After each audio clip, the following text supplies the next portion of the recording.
All right, welcome to the kitchen. Today we're making cornbread from scratch. Are you ready? It's gonna taste like cake. So you can alter the sugar if you want. I do, because when I made it the first time, it essentially was cake, but it pairs well with some ham and beans. So that's what we're pairing it with today. And I hope you like it. Try it out. All right, I am gonna challenge myself. So I'm about to preheat the oven to 400. And my goal is to have everything mixed up before it preheats. So, can I do it? Probably not while I'm talking, but let's try. All right, ready, Mark, get set. Go. Okay. Now, we gotta melt some butter, about 1.5 sticks, or if you're using your scale, it's gonna be 170 grams. Yep, that's right. I'm reading my directions because all good recipes are written out on scratch paper that has seen better days. All right. Stick of butter is going to be 113 grams, so we'll approximately be there. All right. Try to get a bigger bowl too, because you're going to add your sugars and your eggs to this too. So let's do this. All right. 113. 173. I'm 3 over. I'm gonna shave it off. Right there. All right, with this extra, I'm just gonna put it in my cast iron skillet, and it's gonna coat the bottom here in a sec. So let's melt this butter, and then we'll let it cool for a little bit, but hopefully not with enough time that my oven is preheated.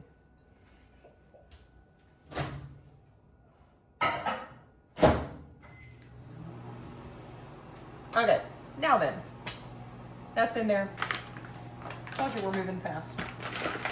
Let's mix up all-purpose flour and then cornmeal. This is just plain cornmeal. Its only ingredient is corn. Or, if your only other option is the enriched blend, you can go for that. So, this is about to be, hey, there it is.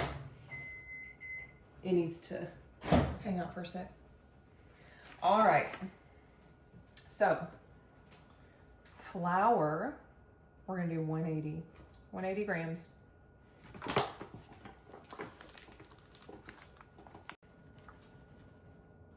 No, not 186. Rotten. Yeah, there we go. Check. Now cornmeal. Almost check. Here's the recipe. All right. There's children's drawing on the back. So 225 cornmeal.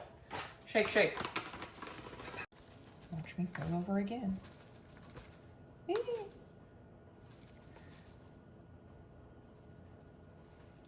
All right. Whatever.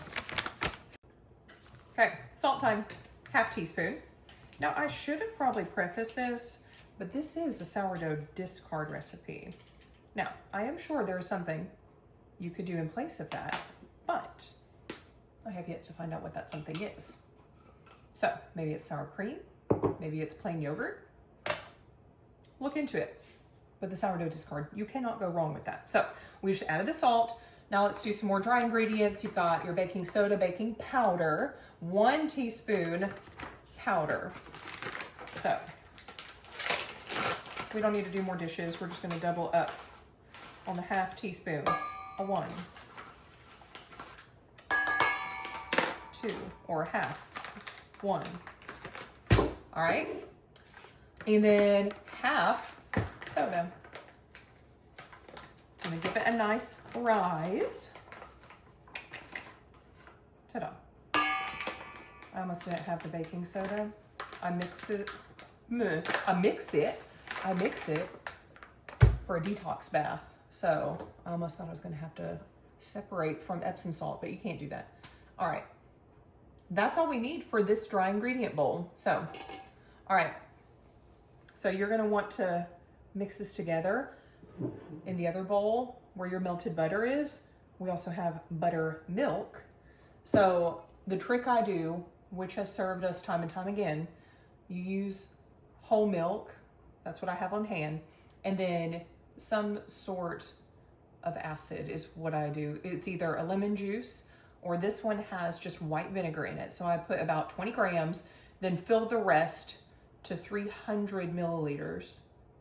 It's liquid. So anyway, there you go. All right, let's check on the butter. It ought to be cool by now. And I can add my eggs, my sugars, which are honey and cane sugar. Yeah, let's do that first. Okay, I don't think I'm gonna make it, but we'll see what happens. We're at 290 degrees. We're making it up to 400. We need our sugars now. This is 100 grams of cane sugar, granulated sugar, whatever you got.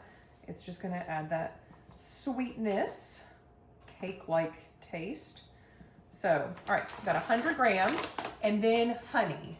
So it calls for 170 grams of honey. You heard that correctly. I am not doing that much because first off, honey is expensive. Second off, it already tastes like cake, so I don't need to put that much in there. And you don't get the benefits of honey when you warm it. So why would I waste this honey? All right, but we're gonna go in with 100 instead of 170. So here we go. And it weighs a lot more. Don't you come at me if I go over. I might even go under. You can always add, you can't take away. Ooh, we're getting close. Oh, stop it. Knew it. Yeah. 102. I can live with that. I can't live with sticky fingers. No one wants that. All right, whiskey whisk. Get that going. I'm gonna pour in my pre-measured 300 milliliters of buttermilk. So we're cooling that butter down too. It might start to solidify now that you added that cold milk. And mine was still a little warm. You should have probably cooled your butter a little more. It's going right back in the oven. All right, so now in this little fella, I'm gonna crack 3 eggs quickly. We can do it. Wash them off. This good old farm fresh. Oh, look how beautiful that yolk is. Got a shell. Okay, 3 eggs. Without shell, I think. All right. All right, let me see everything. Got it? Got it. Now it's the sourdough discard. Now, what you're about to witness is lack of preparation. So, I have 3 jars of sourdough discard that I'm about to be scraping from. I've not got a lot of time, so we'll see. We'll see what happens. Need my little baby spatula. Jar number 1. No, I'll use these ones first. All right. Sure dried up. Okay. Not a lot of hooch. So if you use sourdough, you know what the hooch is. Most likely it's that grayish liquid that forms on top. Let's see how much I can scrape out.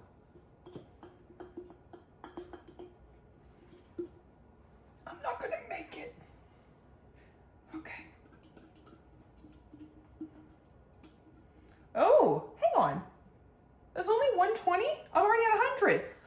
I'm gonna make it. Okay, okay, 120. I underestimated the weight of sourdough discard. I don't even need these. Ta-da. So, that was dramatic. Here we go. Now we're gonna combine dry and the wet. Dadgummit! I knew it was gonna happen. It's fine. It's fine. I just had a goal. But it's fine. All right. Eggs seem to be mixed together nicely. So we will add wet ingredients to the dry bowl, okay? Then mix well. All right, our cast iron pan was recently washed, and so I had to heat it back up. Our house isn't just 90 degrees, so the pad of butter did already melt. I'm gonna make sure it goes around the entire pan. What do you add to your cornbread? Cheddar cheese? Do you keep it plain? Do we add jalapenos? What you think?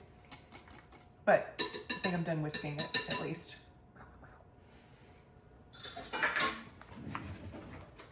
All right. Ta-da. Seth, what are we adding today? Cornbread to the pan. Cheddar cheese, jalapenos, keeping it plain. I don't think we have jalapenos. Well, we have cheddar at least. What do you think? So we have pepper jack. Spicy. Wouldn't hurt, probably. I Okay. wonder if we ought to do one that's a cornbread chili shepherd pie. Sounds inspirational. I'm trying to...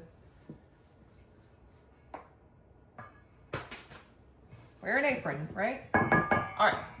Ta-da. There we go. There's a bug in November.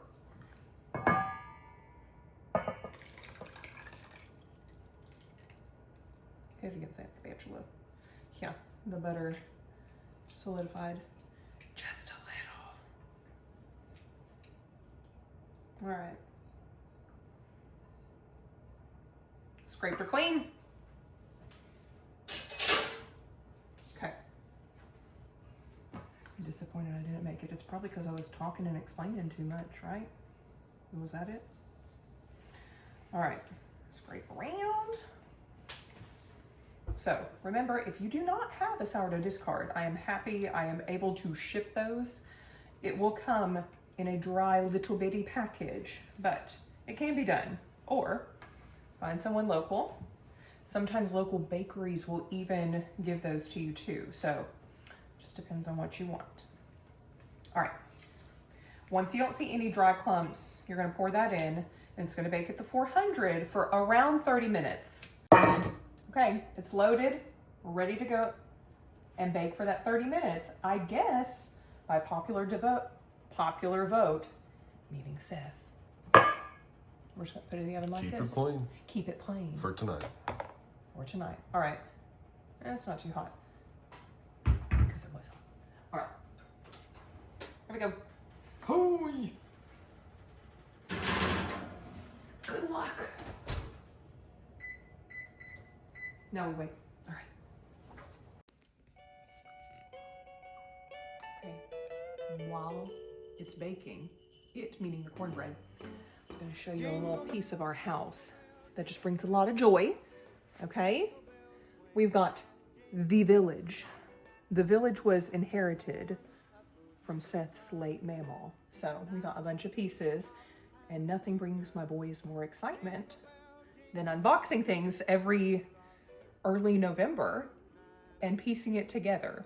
So we have these over here, and then this garland was a labor of love. So we've got the dried oranges, and yes, they are real, and then these are not, but super fun. Super fun. Okay, love that. Little bells. All right. And then, oh, look at that. Look. Take a walk down Main Street. Uh-oh. The church lights are off. They need to be on. Okay. Then the tree. My nephew always goes for this, the cinnamon stick and the orange, because he knows it's edible. And then we've got the ribbon. The one thing that I think it's missing, and maybe this will be a next year purchase, are like the clip-on fake candlesticks. He's agreeing internally. But wait, anyway, so there's that. We've got some little cute stars. My neighbor and I, we decorate houses sometimes for Christmas. She more than me. Give her a plug. Oh, Jill Mays, hey! All right, you're in Central Arkansas. She's your girl. So she gave me these. She's so good. Look at that. I got a couple more on my tree. Also, if I have glitter on my face, it's because I helped her with a Christmas install. Do you see any? You see any glitter on my face? How close are you? Maybe some wrinkles, because, you know, yeah. Anyway, okay. There's the tree. And a scar. And then my babies. So there is some personal touches. There is. There are. Little cuties. Okay, our timer just went off. Exactly 30 minutes. Here we go. Oh yeah. Oh yeah, look at it. Crispy brown edges. That's nice. All right, so we're gonna let it cool. Oh, we need to warm up the house. That's nice. Okay. Yeah, we're gonna let it cool. Then we're gonna pair it with ham and then maybe the ham and beans. So it'll serve multiple meals. Anyway, let me know if you tried this recipe. If you have questions, thanks for joining me in my kitchen.